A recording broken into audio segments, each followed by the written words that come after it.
Philippines. So this earlier in the segment you heard two educators talk about how much good they're doing for Philippines education.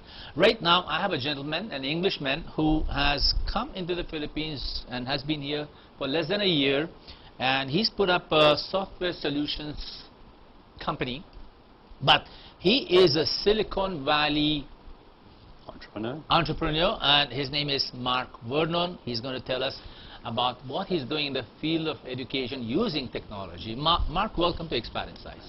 Thanks. Welcome to Expat Insights. Oh, thank you. Just thank you. Okay. So tell us a bit about yourself. You left Silicon Valley and you moved out. Yeah, I went to Silicon Valley in '95. Spent about 5 years there setting up. Those were good times out there. It was interesting times. Yeah, I was right in the middle of Santa Clara, Silicon Valley, and involved with my own company setting up the training. My own company. Yeah, VDC, okay. setting up online training. Yeah. It started as training on a CD, computer training on a CD, and then expanded to online those training. days, yeah, 90s. So the technology was very new. I was learning a lot, and there were a lot of companies around that we could. Well, everything was new at the time. So I know. It was fun, but it was You were the difficult. lucky ones to be up there. It was difficult, though. It was because difficult? if you didn't have a new and exciting idea, then you know, I had a kind of boring businesses, basically training, Back in producing 95? content. Really? Just producing content. Oh. And that takes a long time to do. Create a large library of content, and if you had a more exciting idea, that's the businesses that got the money, the venture capital. I thought that was the place to be in the 90s. Yeah, if you had new things, new ideas, yeah, lots of money. Right, but to keep people in those days, it was pretty hard because they'd go to the newest, brightest thing. It was like a gold rush, so people were like running crazy. So after 5 years of building the library, I moved the company to Virginia, over on the other coast, where we could have people that, the same people I employed but 12 years ago now, they're still with me. Wow, wow. So, well, before I hopefully get into the depths of what you're doing, you know, because I'm not a techie person. I'm really one of those baby boomers who can't even use a laptop or a PC, that's what we produce. But I want to know what's more fun for you in the Philippines. I get paid by the Department of Tourism to ask this question. So what's more fun for you in the Philippines? About 10 years ago, I set up outsourcing in India. All right. Don't tell me it's not fun in India. It's not to me. as much fun. But the idea was recently is that I wanted a company that I could get involved with young people, with startups. Right. Try to produce the ideas that I have and other people's ideas as well. And doing that remotely in India I didn't want to do that. I still have the company there, I still work with programmers, etc. But here I get to go in to the office and work with young people on ideas. Oh, and it's a lot more fun that way. Right, and then the Western style of life that I like, that I'm used to. I don't have that in India. Right, so I don't have that anywhere else. I can't really do it in Silicon Valley. It costs too much money to do the multiple ideas I have. So what's more fun for you in the Philippines is that it's got the best of both worlds. Right. The know-how, the technical know-how of India, and the idea generations of the technical know-how we're working on. But yeah, it's not as good as India. We focus on the good things over here, no? No, that's one of the things I want to improve on over here. Right. So that's fun. Now, tell us about what you're doing. And in the 90s, you gathered a lot of content and you put up these learning modules, we produced on CDs. Post CDs, what did you do and what are you doing here? Well, before the CDs were produced, or yeah. Well, 95 we started producing CDs. Post, after. 97 we went online delivering the movies, and then the market switched from the 80-20 model of most of our business was on CDs. Around 2000 it switched to online, where people were used to paying online. Right. And learning online. Is that when the encyclopedias went online, or did they go on earlier? I remember Britannica was selling one Encarta, one big that was DVD. That was just before, about 97, 98, 90s, yeah.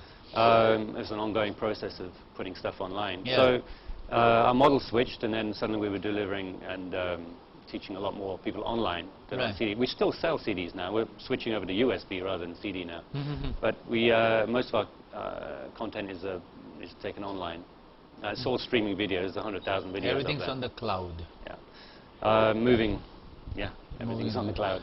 So after probably 6 or 7 years of doing that, I also wanted to produce an educational platform to create content, more of our own content, or for anyone to create content, and that's where I created another company to do that.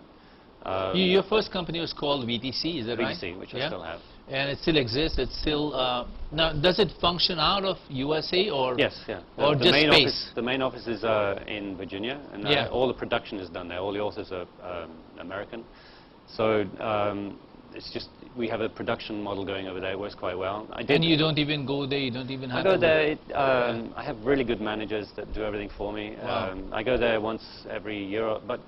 In the last couple of years, I brought everyone, because I've got more than one office. At one point, we had 12 offices worldwide. Now we have 5. So I bring the heads of the companies to me here, wherever I am. Last year, I went to the US and have everyone meet together, and then we discuss ideas where we're going. And then this year, they come to Manila. It was a couple of weeks ago. Wow. I just want to tell my viewers what VTC is all about. VTC stands for Virtual Training Corporation Company. Yeah. And it's got 100,000 learning modules. So they are technical mostly. Yeah. So if you want to learn how to use Adobe, you just go to vtc.com, and within 20 minutes, it's there. It's PowerPoint, video, sound, everything. And is it free? 20,000 videos are free. Out of the 100,000 videos on VTC, 20,000 are free. Yeah. Free. That's a lot. 20%. And we produce 1 or 2 courses a week, about 8 to 10 hours a course. So it's a lot of content. We have to keep creating content for the new technology that comes out. Lately, in the last couple of years, we've seen a lot of demand for technical, designing on the web, coding on the web, everything, mobile design, mobile development. So those 100,000 videos, Mark, are they all in one design, one format? It's basically recording it's like a webinar. No, it's more the trainers moving around on screen, like you're looking over their shoulder and they're explaining the concepts. They're actually moving around on screen. It's a webinar and a video. Yeah, it's screencasting. We haven't changed our methodology for 20 years now, and it seems to work. Hasn't changed? It works. We tried different kinds of things, more interactive, but because of the speed of change, we have to keep producing content. Each version of software. And Adobe's gone through a dozen versions of Photoshop, for example. So we have to keep producing them fast, because they're only valid for 12 months. 6 months, 12 months. No? Now, you were mentioning the second one that you were talking about. What is that? EduSlide started as a philanthropic thing. I just wanted to produce a platform for anyone to create content and then control the learning of setting up lessons, objectives, and stuff like that. I did spend a couple of years with my Indian company producing content, mathematics, geography, history, etc. But there's better content out there, like Khan Academy. They produce a lot of Khan Academy, I know. That's Salman Khan. Right. And there's a lot of stuff out there, but it still needs to be organized and into a lesson situation. It's crazy out there, There is no structure to it. So we're changing EduSlide to become a structured environment. It'll be a free environment for general use, but also we're building a structure where a school takes on the system, and it'll be using Facebook-style metaphors to... just for my viewers, I went on eduslide.com. We can't do that over here. And so if you're a teacher, a trainer, an educator, or even if you are doing some community service, whatever you're doing, whether you're doing it on a whiteboard, a PowerPoint, or movies, you can put it up. You can use EduSlide to convert it into so many more formats. To structure it. Am I right? That's right. And you can structure so that when we're revamping the system so that the teachers can communicate with the pupils and the parents, and everyone gets an idea of where. So they run a virtual classroom, like. Well, it's real classroom, but the parents can sort of have an idea of what they're doing with commenting, with objectives laid out, so they can keep an eye day to day of what the pupils are doing. And the trainer,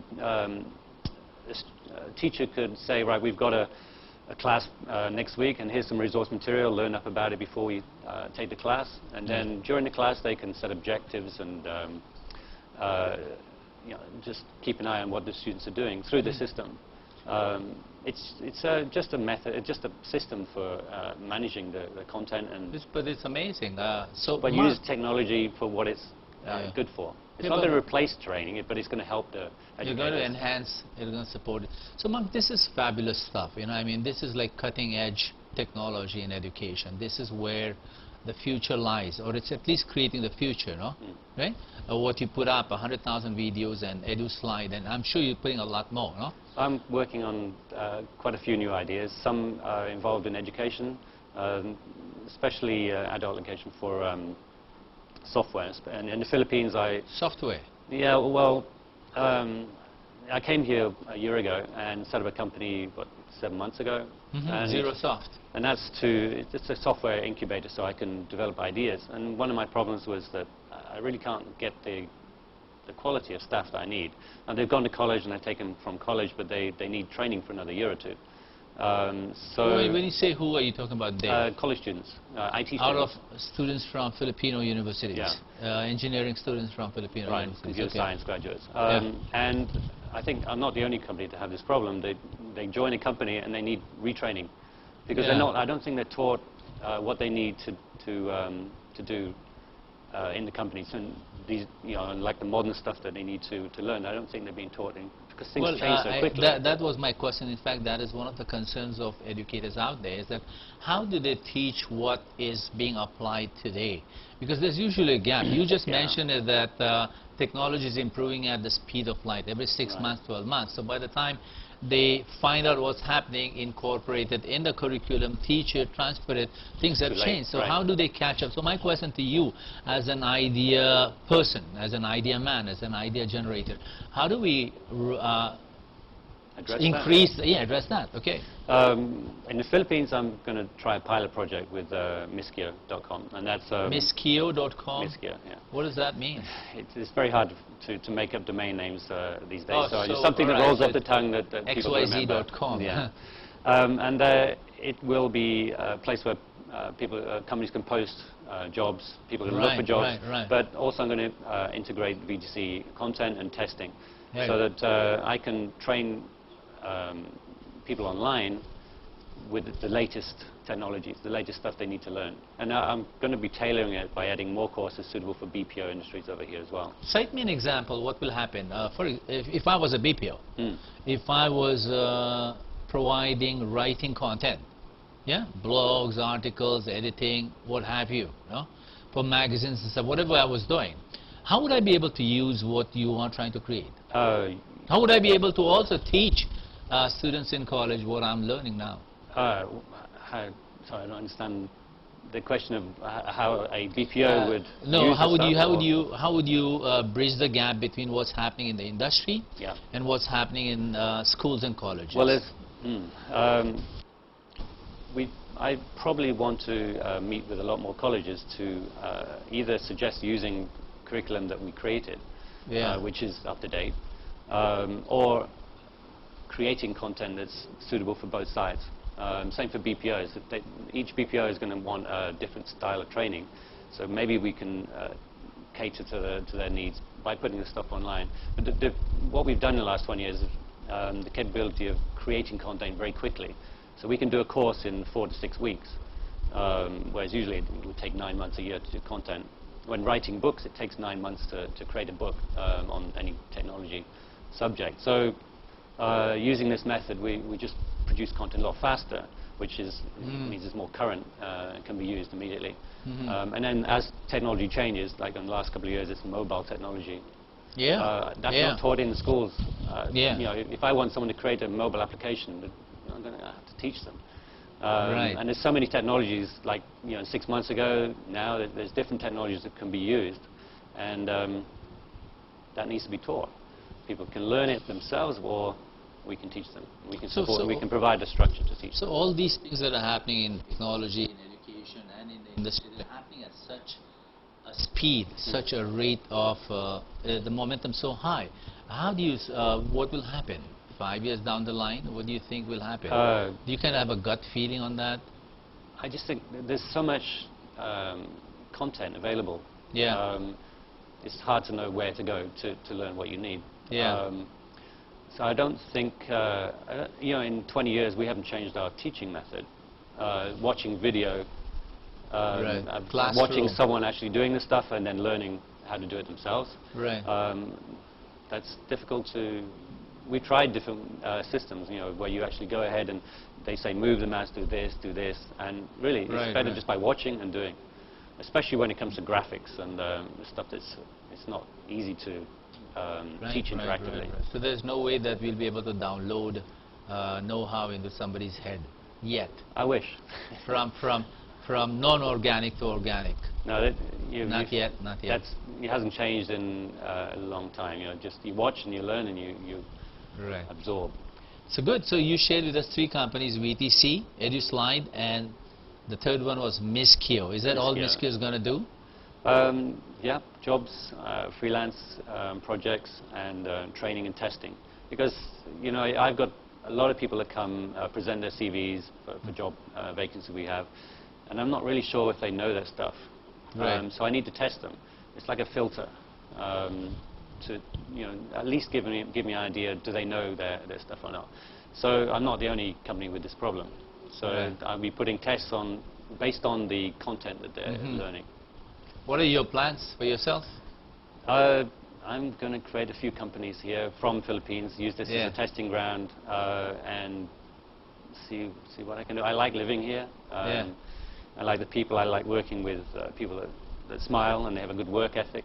Right. It's a lot cheaper to produce my ideas over here.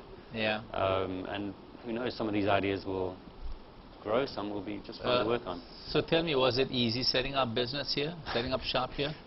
Why are you laughing? I don't know. I mean, compared to Silicon Valley, compared to India, No, India is difficult anyway. Really challenging. I have a business partner there. Yeah. Silicon Valley was easy. I did that in a day or two. Here, they make it a little difficult for foreigners to set up business, especially if you're starting out small.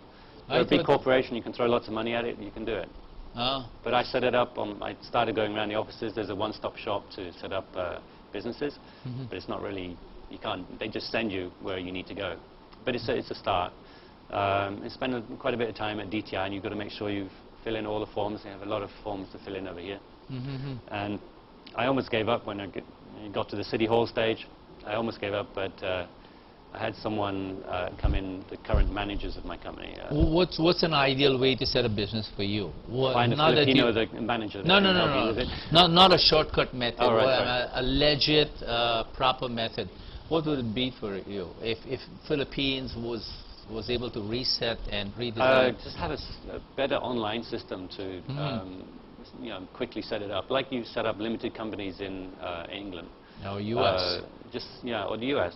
Everything can be done online. Right. And then here you can search for businesses and stuff, but you still got to go to the offices and fill in all the forms, of which they have quite a few. And then you've got all the permits you need to get just to operate a simple business. And it's not just foreigners. It's, I've got a young lady I'm trying to help set up in travel agency, and she gets to City Hall and they're asking for quite a bit of money just for a permit. And it's confusing.